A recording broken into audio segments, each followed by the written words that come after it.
আসসালামু আলাইকুম। আশা করি আপনারা সবাই ভালো আছেন। প্রতিদিনের মতো আজকেও আপনাদের মাঝে প্রাণী জগৎ আর যে নতুন একটি ভিডিও নিয়ে হাজির হলো। এখনকার যে অবস্থায় সবাই হাঁস, মুরগি, গরু, ছাগল এগুলো পালনে বেশি উন্মুক্ত হয়ে থাকে, কিন্তু আমাদের এখানকার একটি ছোট ভাই একটা সিদ্ধান্ত নিয়েছে যে সে হরিণ লালন পালন করবে। আর আজকে সেই বিষয়ে ভিডিওটি, কীভাবে হরিণ লালন পালন করলে সুস্থভাবে হরিণ লালন পালন করা সম্ভব। এই পদ্ধতিতে হরিণ লালন পালন করলে খুবই ভালোভাবে হরিণ লালন পালন করা সম্ভব।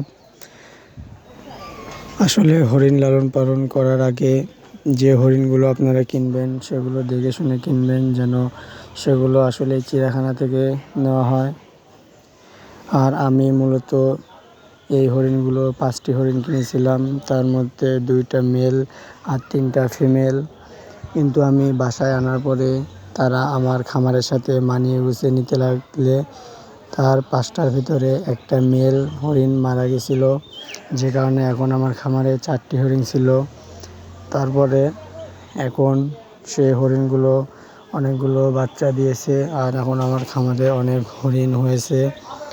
হরিণ লালন পালন অনেক সোজা, যদি সেটা ধৈর্য সহকারে সুন্দর পরিবেশে লালন পালন করা যায়। আর হরিণের খামার দিলে অনেক লাভবানও হওয়া যায়।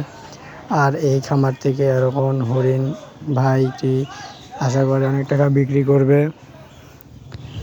আজকের ভিডিও এই পর্যন্তই। খোদা হাফেজ।